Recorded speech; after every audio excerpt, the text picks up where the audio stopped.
What's up, you guys? Welcome back to Real Talk Recovery, where we talk about recovery from addiction and I share my life with you. My name is Nicole. I'm a person in recovery. My sobriety date is July 13th of 2015. So a lot of you guys have been asking me to share with you my experience with different substances. So what I'm going to do today is I'm going to share with you my experience taking Seroquel. So first of all, let me go ahead and preface this with a great disclaimer. I am not a medical professional. I am not a doctor. I am not a counselor, a therapist, a nurse, a psychologist. I am not a police officer. I am none of the above. I am an addict that is in recovery from drug addiction, and I am sharing my own personal experience. This is not medical advice, and the information that you hear today is not meant to encourage you to take this medication or discourage you from taking this medication. I'm just simply sharing a story with you. So let's get into it. So first of all, you need to know that I was never prescribed Seroquel, okay? Every time I've taken it, it's always been like from a friend or something like that, you know? The first time I ever took it, so I had just gotten out of a relationship. Me and LD, the guy that I was with for like 5 or 6 years, he was very, very physically abusive to me. We had broken up and I was super depressed, and so I was hanging out with this girl named Sandy who lived over on 3rd Street in Hot Springs. Now let me just set the tone for you guys. Sandy had a house that was basically, she lived in a HUD house, and she made ends meet. She had food, but it was basically just a house that everybody went to party at. It wasn't a nasty house because I stayed the night with her a lot. It was a nice little older model house in Hot Springs, the downtown area. But she was crazy. So she was bisexual, and at the time she was dating my friend Crystal. Now, you guys, the Crystal that I'm talking about is the same Crystal who passed away in Utah this year, right around the same time the Gabby Petito case came out. Her name was Crystal Beck. In the papers, they were calling her a different last name, but she was Crystal Beck, and that's who my friend Sandy was dating at the time. We all ran in the same circle, and we all used to get Xanaxes and all kinds of pain pills together and get fucked up. Well, one night, I had been up for a long time on methamphetamine, and I was coming down, and I really wanted to go to sleep. And she gave me a Seroquel while we were in the car. Now, we were going through the drive-through at Popeye's Chicken, and she had given me the Seroquel, and I had to open my door to order, right? And I had taken it probably 20 or 30 minutes prior, and I had to open my door to order at the Popeyes. So I opened my door, and I'm telling the cashier what I want to eat and all that good stuff. And I guess it just slipped my mind, but I forgot to shut my door all the way. So we go through and we pay for our food, and we are turning out of the Popeyes, you guys, when all of a sudden, clear as day, right out there in the middle of the road, I go falling out the car in the middle of the road. Thank God nobody was coming behind us fast. We were just turning. I jumped back in that car, and I closed it, and they looked at me and I looked at them. I had fallen asleep in the back seat off that Seroquel. Well, we got home and we were sitting around hanging out, smoking a blunt, doing all that stuff, and I finally went to sleep, but I didn't stay asleep. When I tell you that Seroquel had me up, and I went straight to the refrigerator. When I got to the refrigerator, I drank a whole gallon of milk. A gallon of milk. I was sick as a dog the next morning.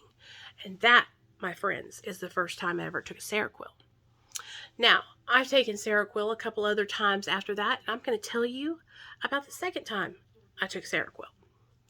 The second time I took Seroquel, again, I had been up for some days on methamphetamine. That is something that you will hear a lot, because most of my crazy stories come from me being up for too many days.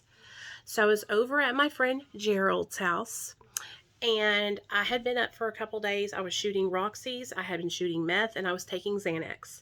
And I was over at his house, and we had just been doing Roxy's all day in the back room. Well, I started to hallucinate something fierce, really, really bad. And I thought that this guy, Cy from Duck Dynasty, was in the vent in this trailer. You guys have heard the story a million times. I've told this story a lot because it's one of my most craziest, funniest stories that I can remember. So I'm sitting there in this recliner and I'm looking at Cy and he's looking at me and we're fighting each other with our eyes. We're like, I'm waiting for him to come out and catapult me out of there. Well, that never happened. And I finally got up. I got the nerve to get out of the seat because I was super scared to even get out of the seat and move. And I went over to Gerald and I told him, hey man, I need some help. Like, I cannot fall asleep. Like, I'm hurting. And I'm really, really scared. I keep seeing all this shit, right? So he's like, fuck it. Here, Nicole. And he gives me 100 milligrams of Seroquel. I took it and I thought I would fall asleep in like 10 or 20 minutes. So I went and laid down with my two friends, Barry and his boyfriend. Honey, I did not fall asleep. I got up and in my mind was telling me, you've got to go to work. You've got to go to work. So I leave my car, I leave my driver's license, I leave my phone, I leave my keys, everything there, and I take off walking down the street. It's 1 or 2 o'clock in the morning, and I see this lady's porch out in the distance. We're in a trailer park. So I walk up on her porch, and I start frantically sweeping it, thinking that there are weed brownies all over this lady's porch. There is not any weed brownies there. She sticks her head out the window, and that's when she decides to call the police. And I'm so grateful she did. Because when that police officer got there, you guys, I was not in good shape. He called my parents, and my mom and dad asked him to please take me to the emergency room. So he did. In that emergency room ambulance drive, I was hallucinating that the driver was trying to shoot me up with cocaine. When I finally got to the emergency room, the doctors kept asking me like what I had taken, why wasn't I calming down, did I take bath salts? They kept asking me about bath salts. And I told them I didn't take bath salts, and I gave them a list of all the things I took. That's when they decided to give me Thorazine and Haldol. And once they shot me with that, they thought that I would just fall asleep. Oh, no, ma'am. They had to come in with a second round. And that's what finally knocked me out. And when they knocked me out, I went into a coma for 7 days. I almost lost my life. My mom and dad had to come there and be there with me because the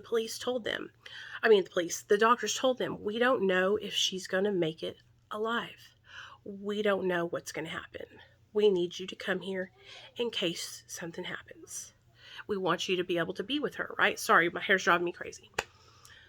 7 days goes by and I pop up and I wake up and my mom asked me, do you know how long you've been here? And I said, no, why? She said, you've been here for 7 days. And that, my friends, is the last time I ever took Seroquel. So, I hope that tickles your fancy on a story time. I hope you guys enjoy just listening to me share these crazy experiences with you. And if you have a topic or something you want me to discuss next, please put it in the comment section down below. I have all kinds of different stories I can share with you guys. So just ask, because when you ask, then it triggers my memory and it's so I love you guys. I hope you have a great night.